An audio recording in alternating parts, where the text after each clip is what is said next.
React నేను రీసెంట్గా చొప్పదండి కాన్స్టిట్యున్సీలో అదే బోయినపల్లి మండలే నేను చాలా ఏరియాలో నేను తిరిగిన నేను ఇవాళ ప్రతి నియోజకవర్గం తెలంగాణలో ఇప్పుడు ఎక్కడ ప్రతి గ్రామంలో కూడా ఇవాళ సీసీ రోడ్లకు ప్రియారిటీగా ముఖ్యమంత్రి గారు చాలా ప్రాధాన్యం ఇచ్చారు.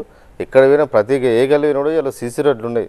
గతంలో మట్టి రోడ్డు కోసమే గత ప్రభుత్వాల చుట్టూ మాకు గ్రావెల్ ఇవ్వండి, 20,000 శాంక్షన్ చేయండి, 30,000 50,000 శాంక్షన్ చెప్పి లీడర్స్ చుట్టూ తిరిగే పరిస్థితి ఉండే.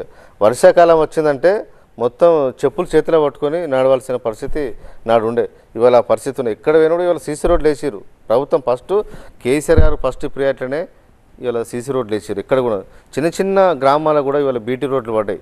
గతంలో పెద్ద గ్రామాలకు మండల హెడ్ క్వార్టర్లకు చాలా పెద్ద పాపులేషన్ విలేజ్లకు మాత్రం బీటీ రోడ్లు ఉండే పరిస్థితి గతంలో ఉండే. ఇవాళ చిన్న చిన్న అప్రోచ్ రోడ్లు చిన్న చిన్న ఏరియా చిన్న చిన్న గ్రామ పంచాయతీలు కూడా ఇవాళ బీటీ రోడ్డు వేసిన ప్రభుత్వం ఇవాళ ఈ ప్రభుత్వం. ఇలాంటి రోడ్లు భారతదేశంలో ఏ రాష్ట్రంలో ఇట్లా రోడ్ల మీద డబ్బులు ఖర్చు పెట్టిన రాష్ట్రం ఒక తెలంగాణ రాష్ట్రమే, ఓన్లీ కేసీఆర్ గారే. అన్న ఇక్కడ లేడు కాబట్టి మరి తెలియదని నేను అనుకుంటున్నాను. అంటే ఎంతైనా కానీ మనం అంటే ఎలక్షన్స్ ముందు కూడా మన మెయిన్ బీఆర్ఎస్ నేతలతో డిస్కస్ చేసినప్పుడు కూడా ఏదో కొంత ఒక వర్గం మాత్రం డిస్సాటిస్ఫాక్షన్ అంటే అన్సాటిస్ఫైడ్గా ఉందన్నమాట, అసంతృప్తిగా.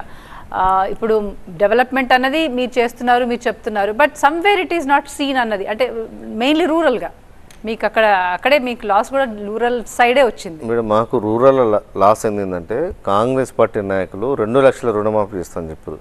ఏ రైతైనా ఎవరికైనా ఆశ ఉంటుంది మేడం, డబ్బు అంటే ఆశ ఉండకుండా ఎవరైనా ఉంటారా? మేము ₹1,00,000 రుణమాఫీ ఇస్తామని చెప్పినాం. ఈ కరోనా వల్ల కొంచెం చేయలేకపోయినాం, కొంత లేట్ అయిపోయింది. కాంగ్రెస్ పార్టీ నాయకులు ఏమన్నారు, మేము అధికారంలోకి వస్తే ఇమీడియట్గా ₹2,00,000 చేస్తామని చెప్పారు. దాంతో చాలామంది రైతులు డైవర్ట్ అయిపోయారు. మీరు చూడండి హైదరాబాద్లో అర్బన్ ఏరియాలో కూడా మొత్తం ఇవాళ టీఆర్ఎస్ వచ్చింది. ఎందుకు? ఇక్కడ రైతులు లేరు, రైతులకు రిలేటెడ్ లేదు. ఇక్కడ ప్రభుత్వం చేసిన డెవలప్మెంట్ కార్యక్రమాలు కానీ ఇక్కడ కొత్త ఇండస్ట్రీస్ రావడం కానీ ఐటీ డెవలప్మెంట్ కానీ వీటన్నిటిని దృష్టిలో పెట్టుకొని హైదరాబాద్ యువత, హైదరాబాద్ ప్రజలు, ఇక్కడ షీ టీమ్స్ కానీ ల్యాండ్ ఆర్డర్ విషయంలో కానీ ఇక్కడ అందరూ కీన్ అబ్జర్వేషన్ చేశారు. కాబట్టి ఇక్కడ పబ్లిక్ అంతా టీఆర్ఎస్ పార్టీకి ఓటేశారు. ఎంత లొల్లు పెట్టినా నరేంద్ర మోడీ గారు, అమిత్ షా గారు ఎంత ఇక్కడ బీజేపీ సీట్లు వచ్చినాయి, ఒక్కటే సీటు రాజసింగ్ గారు తప్ప ఇంకెవరైనా గెలిచారు ఇక్కడ. అదే గ్రామీణ ప్రాంతంలో కూడా రైతులు కాంగ్రెస్ పార్టీ ఇచ్చిన హామీల వినే కొంచెం బెండ్ కావడం జరిగింది.